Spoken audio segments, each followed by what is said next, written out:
नमस्कार, मैं पायल शुक्ला। आप सभी का स्वागत है न्यूज टंका हिंदी में।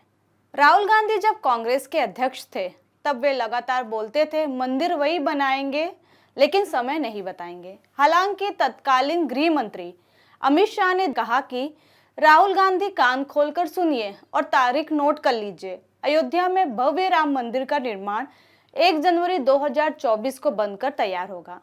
इस बयान के आधार पर एनसीपी अध्यक्ष शरद पवार ने कहा कि पुजारियों द्वारा यह बताने की उम्मीद है कि राम मंदिर का निर्माण कब पूरा होगा। उन्होंने मजाक उड़ाया कि उनका काम फिलहाल केंद्रीय गृह मंत्री अमित शाह कर रहे हैं। कांग्रेस जब सत्ता में थी तब कांग्रेस ने राम मंदिर निर्माण के लिए कई अड़ंगे खड़े किए। कांग्रेस ने इस मुद्दों को सालों तक दबाकर रखा है। प्रधानमंत्री नरेंद्र मोदी के सत्ता में आने के बाद इस मामले में सुप्रीम कोर्ट ने फैसला सुनाया था। मंदिर का भूमि पूजन हो गया और काम तुरंत शुरू भी हो गया। राम मंदिर हिंदुओं की आत्मीयता, भक्ति और गौरव का विषय है। यह करोड़ों भारतीयों की आस्था का भी विषय है। इस मंदिर के हर पत्थर में हिंदू भावनाएं हैं। ये अयोध्या की मिट्टी में है। प्रधानमंत्री नरेंद्र मोदी ने अयोध्या में राम जन्मभूमि मंदिर का शिलान्यास किया। शंख बजाए गए, देश में दिवाली मनाई गई, घर के बाहर लाइट जल रही थी। दिवाली समय से पहले ही मना ली गई। भूमि पूजा का सीधा प्रसारण 7 समुंदर पार भर में देखा गया। जय श्री राम के नारों से शहर गूंज उठा। वहीं जब अयोध्या में राम मंदिर का निर्माण होगा तो यह एक वैश्विक तीर्थ स्थल बन जाएगा। राम मंदिर तो दूर, साधारण मंदिर में भी नहीं जाने को लेकर आलोचना झेलने वाले शरद पवार राम मंदिर की बात करते हैं। गृह मंत्री द्वारा भक्तों के लिए मंदिर खोला जाएगा, इसकी तारीख घोषित करने के बाद वे उन्हें पुजारी बता रहे हैं। पवार का नास्तिकता का भ्रम अब भी कायम है। एक मराठी बहुचर्चित कहावत है, मानी नाही भाव आणि देवा माला पाव, यानी आपके मन में भगवान के लिए प्यार नहीं और आप कहते हो भगवान प्रकट होकर दर्शन दो।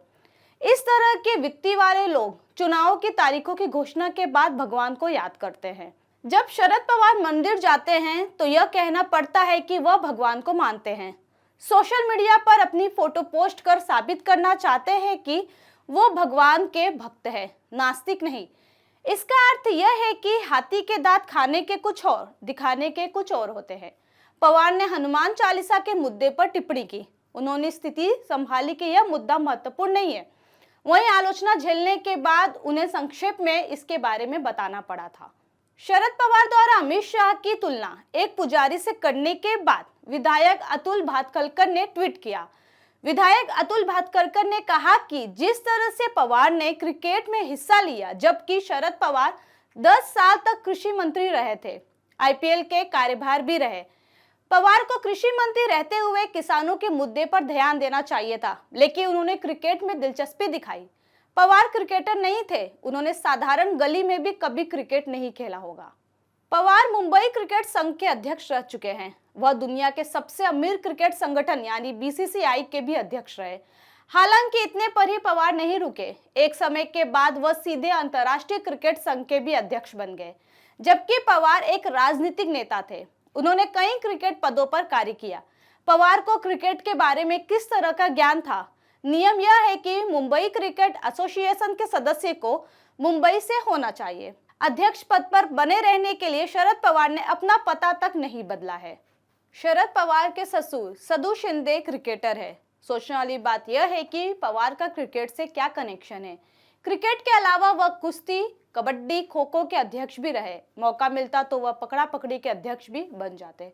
अगर पवार को खेल से इतना लगाव था तो उन्हें कृषि मंत्री की जगह खेल मंत्री का पद लेना था, लेकिन उन्हें उस समय खेल में कोई दिलचस्पी नहीं दिखाई दी।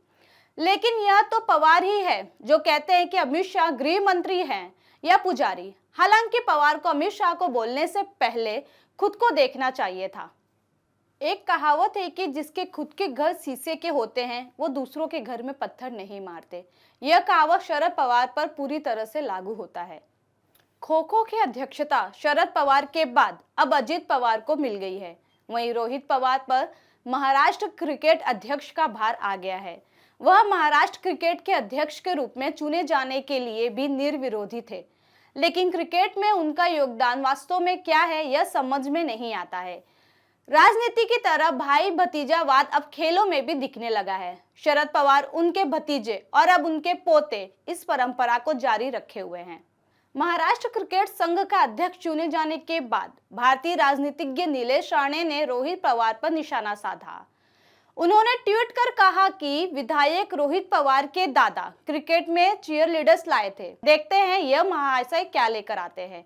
उन्होंने क्रिकेट में पवार के योगदान की भी खूब आलोचना की है। चर्चा है कि यह आलोचना पवार और उनके परिवार के क्रिकेट से रिश्ते को लेकर है। अमित शाह पर सवाल उठाते हुए शरद पवार को खुद से यह सवाल पूछना चाहिए कि उनका और उनके परिवार का क्रिकेट से क्या लेना देना है।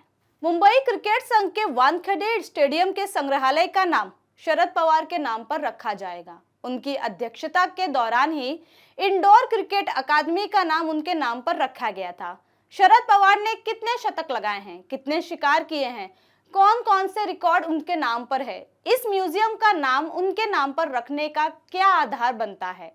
उनकी जगह किसी और क्रिकेट का नाम तय होता तो वो ज्यादा सही लगता। वहीं मुंबई क्रिकेट ने कहा कि पवार ने समीकरण बना लिया, यानी अगर पवार चाहते हैं कि क्रिकेट के नियम को बदले तो वह पावर प्ले को नाम देकर पवार प्ले भी रख सकते हैं। पवार के क्रिकेट से कनेक्शन के बारे में किसी ने सवाल नहीं पूछा, लेकिन कुछ साल पहले जब ऑस्ट्रेलियाई टीम ने वर्ल्ड कप जीता था तब उनके कप्तान रिकी पॉन्टिंग ने पवार को चौंका दिया था। दरअसल रिकी पॉन्टिंग ने शरद पवार को धक्का मारा था। उनकी हरकत गलत थी, लेकिन उस समय यह सवाल नहीं उठाया गया कि राजनेताओं का क्रिकेट से क्या लेना देना है। तो आज जब शरद पवार अमित शाह से सवाल पूछते हैं तो सवाल उठता है कि क्या उन्हें पूछने का अधिकार है। पवार को ध्यान देना चाहिए कि मंदिर का मुद्दा किसी पुजारी का नहीं बल्कि देश का मुद्दा है। हर भारतीय इसके बारे में बात कर रहा है। यह हर भारतीयों के स्वाभिमान की बात है। राम मंदिर में क्रिकेट से घुलने मिलने की राजनीति नहीं है। यह सोच कांग्रेस की हो सकती है, इसी के चलते आज वह सत्ता से बाहर है। जरूरी है कि शरद पवार को यह एहसास हो जाए कि वह संजय राउत नहीं है।